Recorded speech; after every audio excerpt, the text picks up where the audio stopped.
kasih. Assalamualaikum warahmatullahi wabarakatuh. Kami dari Dinas Pendidikan Kota Bandung hadir dalam acara Baru Menjawab. Tentu Dinas Pendidikan Kota Bandung yang saat ini sedang tren kegiatan yang menghadapi pertama akan menghadapi Hari Pendidikan Nasional tanggal 2 Mei dengan agenda berbagai agenda yang rutin ataupun yang insidentil. Yang kedua tentu saja kami sedang di sekolah juga sedang melaksanakan kegiatan tahunan seperti ujian sekolah. Kemarin SMA sudah melaksanakan ujian nasional, alhamdulillah sudah dilaksanakan dengan tertib dan lancar aman. Ini agenda yang sangat ditunggu-tunggu oleh masyarakat, tentu kaitan dengan PPDB, penerimaan peserta didik baru tahun 2016. Ini yang nampaknya masyarakat menunggu bagaimana 2016 ini dan sebagainya. Tentu kami juga sudah menyusun draft perwal yang insya Allah akan ditandatangani Pak Wali Kota, yang mudah-mudahan di tahun ini yang pertama kita akan menekan dengan berbagai kejadian tahun yang lalu yang dianggap mungkin masyarakat kurang paham dan sebagainya. Tahun ini insya Allah akan disempurnakan, termasuk juga dalam pelaksanaan PPDB tahun ini kami sudah bekerja sama dengan bagian hukum, dengan Kementerian HAM juga mendiskusikan kaitan masalah dengan penyusunan perwal PPDB tersebut. Dan hari ini juga Pak Kadis dan tim sedang bersama-sama di DPRD dalam rangka sosialisasi, termasuk juga sudah membicarakan kaitan masalah dengan PPDB. Tadi pagi kami juga dengan para pengawas TK, SD, SMP, dan setelah maraton kami sudah menyampaikan draft sosialisasi kepada kepala sekolah SD, SMP, SMA, SMK, termasuk juga operator dan juga salah seorang guru. Kalau SD guru kelas 6 dan SMP seterusnya. Ini dalam upaya tadi menyampaikan berbagai informasi perwal yang insya Allah akan ditandatangani oleh Wali Kota dalam rangka pelaksanaan PPDB tahun 2016. Insya Allah kami dibantu oleh tim Ibu Haji Hadian yang tidak asing lagi, beliau selalu mendampingi kegiatan PPDB ini.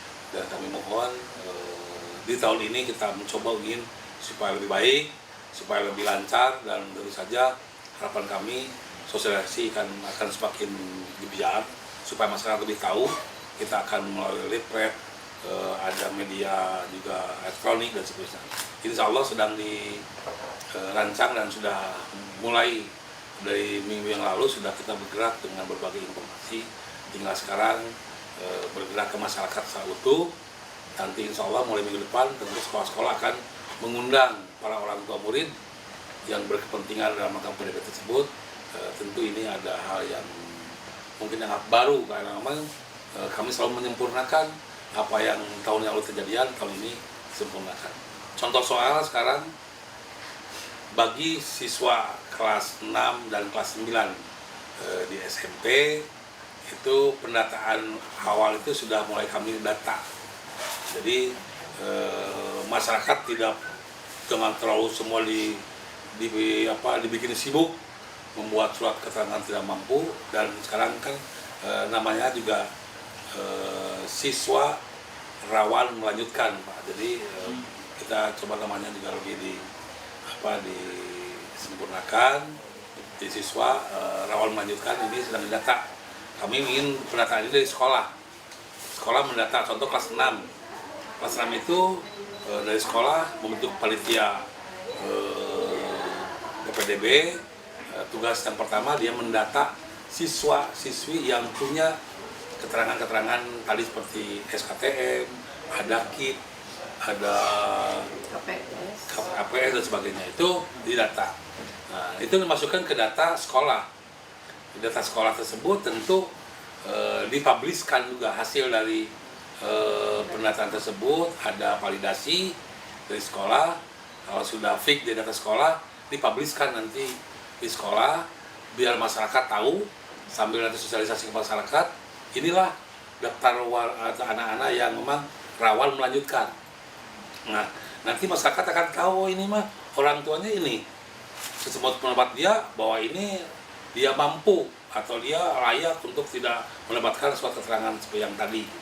Itu silakan aja. Jadi masyarakat bisa komplain dan nanti sekolah akan menerima, nanti akan ada verifikasi dari sekolah juga ke tempat tersebut. Kalau memang anak ini atau orang tuanya dianggap mampu, tentu dari data yang sudah tercatat di sekolah itu kan dikeluarkan.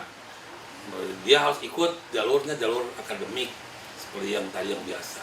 Tapi kalau memang setelah data atau divalidasi oleh panitia sekolah ternyata betul-betul orang tuanya tidak mampu, itu akan masuk lagi ke database yang ada di sekolah itu.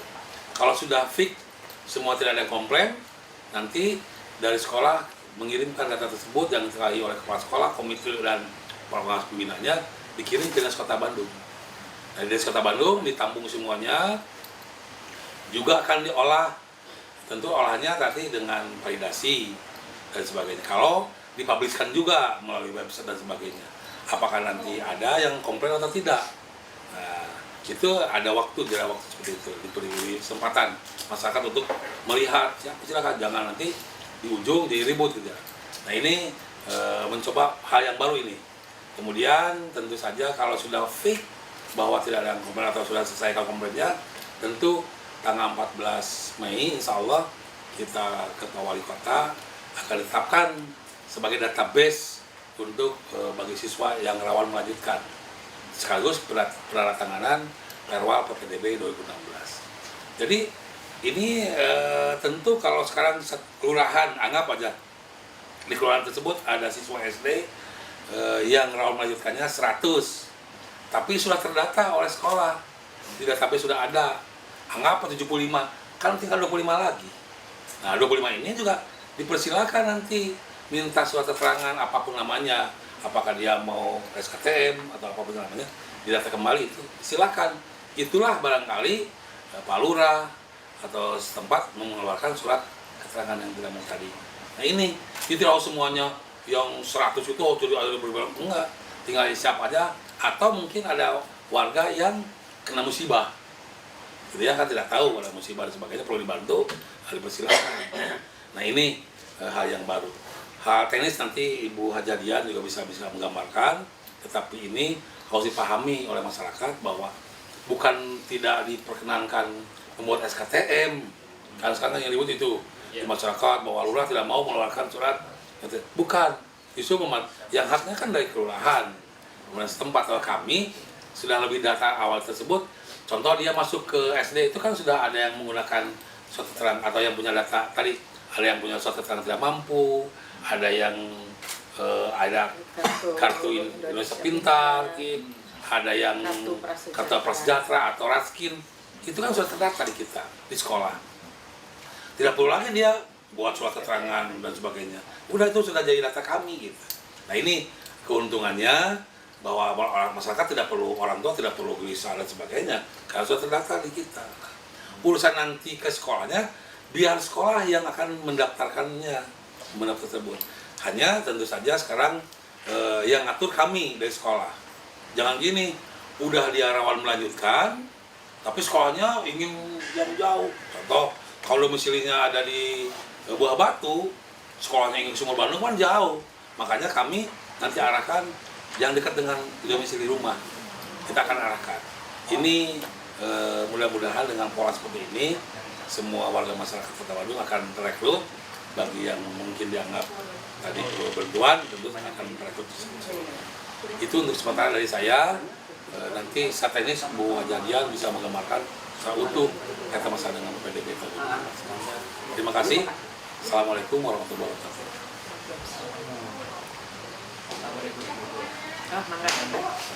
Baik, assalamualaikum warahmatullahi wabarakatuh.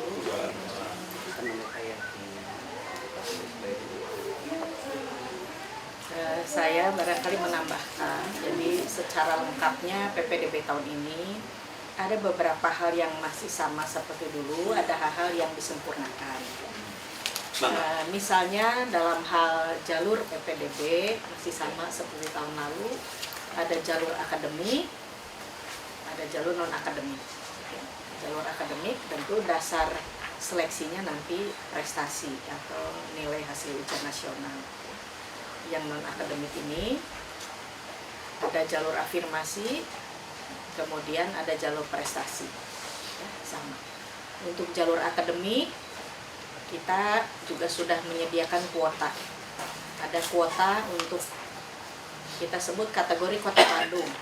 Nah, kategori Kota Bandung itu diperuntukkan bagi calon peserta didik yang domisilinya maupun asal sekolahnya dari Kota Bandung, atau domisili Kota Bandung asal sekolahnya luar kota, atau domisili luar kota tapi asal sekolahnya Bandung. Nah, itu 3 kategori ini kita kelompokkan menjadi kategori Kota Bandung.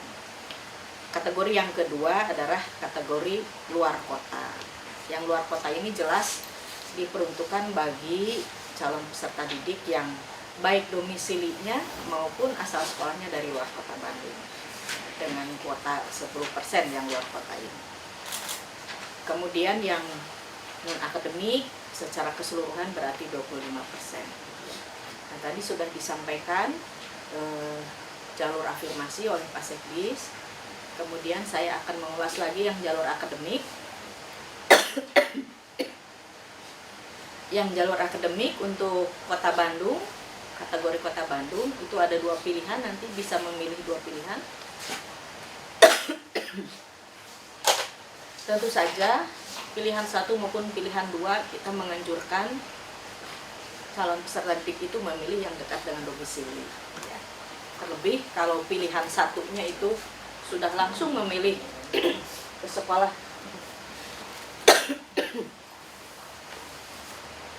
maaf. Kalau langsung memilih pilihan 1-nya itu dalam wilayah, tentu ada apresiasi dari sistem PPDB nanti. Kemudian untuk luar kota yang 10% itu juga bisa memilih 2 pilihan. Sedangkan untuk non akademik baik afirmasi maupun prestasi itu hanya 1 pilihan. Dan ketika mereka itu tidak lolos dalam seleksi, bisa mendaftar kembali ke jalur akademik. Jadi ada 2 kesempatan. Sehingga jadwalnya juga dibedakan. Jadwal yang non akademik ini seleksinya lebih dahulu, ya, lebih dahulu. Nah, itu tanggalnya untuk yang non akademik tanggal 13 sampai 16 Juni pendaftarannya itu. Yang non akademik. Sedangkan yang akademik itu 27 Juni sampai 2 Juli. Itu ya pendaftarannya. Itu didahulukan yang non akademik. Kemudian selanjutnya tadi bagaimana mekanisme pendaftaran untuk non akademik. Tadi yang afirmasi sudah disampaikan oleh Pak Sekdis bahwa mereka itu nanti oleh sekolah diundang orang tuanya. Sekolah akan mengupdate, ada pemutakhiran data siapa saja yang memiliki identitas atau dokumen ketidakmampuannya secara sosial ekonomi, yang nanti itu kita kelompokkan ke dalam siswa rawan melanjutkan pendidikan, ya. Nah, tadi sudah disebutkan dokumen-dokumen tadi kan sudah diterbitkan oleh dinas terkait, ya, seperti kartu prasejahtera, kartu Indonesia Pintar, kemudian pemilik raskin, ya, yang biasa mendapat bantuan beras untuk warga miskin dan sebagainya, dan itu sudah terdata sebetulnya. Di Kota Bandung juga sudah ada data masyarakat miskin yang diterbitkan melalui Kepwal, keputusan wali kota. Nah, itu menjadi sumber data utama, gitu ya. Lalu bagi yang tidak memiliki kartu-kartu ini, maka nanti ada proses verifikasi, kan? Ada proses verifikasi. Nah, ketika oleh sekolah sudah didata, misalnya sudah semua pemilik kartu dari orang tua siswa itu sudah dihimpun, itu akan diuji publikan di sekolah, itu wajib ditempel, ya, apakah itu di majalah dinding atau apa, atau di websitenya sekolah. Jadi kalau ada yang komplain, nanti diajukan verifikasi dengan menggunakan instrumen. Instrumen yang digunakan, kita menggunakan instrumen dari Badan Pusat Statistik atau BPS. Di sana ada 14 kriteria warga miskin gitu, apa saja kriterianya. Nah, nanti berdasarkan instrumen ini, oh ternyata betul misalnya orang tua ini memang layak dikategorikan tidak mampu. Tentu nanti dari sekolah juga merekomendasikan untuk meminta surat dari aparat wilayah. Di dalam hal ini memang kebetulan hari ini juga ada sosialisasi di Komisi D. Komisi D juga mengundang aparat kewilayahan agar terjadi pemahaman yang sama begitu ya tentang dokumen-dokumen yang diperlukan untuk warga yang kita kategorikan rawan melanjutkan pendidikan. Kemudian yang untuk prestasi dalam Juklak PPDB pada kali ini perubahannya barangkali tentang penskoran. Jadi untuk prestasi tentu saja sebagaimana tahun lalu itu yang diutamakan prestasi-prestasi dari kegiatan-kegiatan kejuaraan yang diadakan oleh Kemendikbud dan Kemenak ya. Kemudian juga berjenjang ya, misalnya ada siswa yang berprestasi tingkat kota, nasional, provinsi dalam satu cabang atau prestasi tertentu, itu akan diakumulasikan skornya kalau berjenjang ya. Nah itu tentu akan lebih diutamakan. Kalau tidak berjenjang tentu prestasi apapun silakan saja nanti didaftarkan karena ada penskorannya nanti ya. Kemudian penskoran juga yang sekarang dibedakan, penskoran untuk individu dengan tim atau grup. Misalnya voli itu berenam gitu ya, berbeda jumlah skornya untuk cabang olahraga misalnya individu atau prestasi lainnya, tidak hanya dalam olahraga. Kalau ada yang tim dengan individu tentu beda skornya gitu ya. Itu terkait prestasi. Kemudian peserta didik juga dianjurkan kalau dia memiliki prestasi tertentu, memilih sekolahnya sesuai dengan sekolah yang memang prestasi tersebut dikembangkan di sekolah itu, agar di sekolah yang dituju nanti dia juga mendapat pembinaan dan bisa lebih ditingkatkan prestasinya. Itu untuk jalur prestasi. Demikian secara garis besar saya kira perubahan-perubahan atau penyempurnaan. Tentu saja penyempurnaan ini dilakukan berdasarkan hasil kajian PPDB tahun lalu. Juga kami sudah melakukan uji publik dari beberapa kali, pernah di Pikiran Rakyat, kemudian juga di SMP 5, kemudian di UPI, dan beberapa uji publik lainnya, termasuk sekarang juga draft Juklak dan Perwal ini bisa diakses oleh seluruh warga masyarakat di website ya. Websitenya ini ada di belakang. Nah, alhamdulillah pada saat ini pun kita mengatakan sosialisasi draft karena tidak menutup kemungkinan ada respon masukan gitu ya. Dan ini dikaji terus. Namun tentu ada deadline.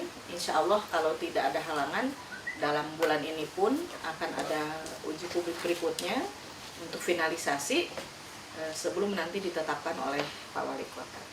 Kita juga akan mencoba menyepakati kriteria, karena harus sama kan ya, aparat kewilayahan juga gitu ya, sampai nanti mereka juga memverifikasinya dengan alat ukur yang berbeda-beda.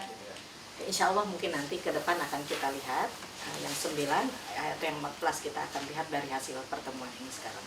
Hari ini kan jam 10 ya. Di Komisi D ya. Masih ada? Clear? Terima kasih Bapak, Ibu ya atas perhatiannya. Mudah-mudahan lah, kami mohon doa dari Bapak Ibu semuanya. Kita masih ada PDB yang mungkin dianggap setiap tahun ada permasalahan. Mudah-mudahan tahun ini semakin disempurnakan, semakin lebih baik untuk anak bangsa ini lah. Karena memang siapa sih yang tidak nyangka anak gitu ya. Makanya saya ingin mengajak bahwa Mas Ado pede lah. Kalau tidak pede ini terjadi seperti ini. Tapi insya Allah dengan kita mencoba ada beberapa penyempurnaan akan memberikan lebih yang baik lagi. Terima kasih. Wassalamualaikum warahmatullahi wabarakatuh.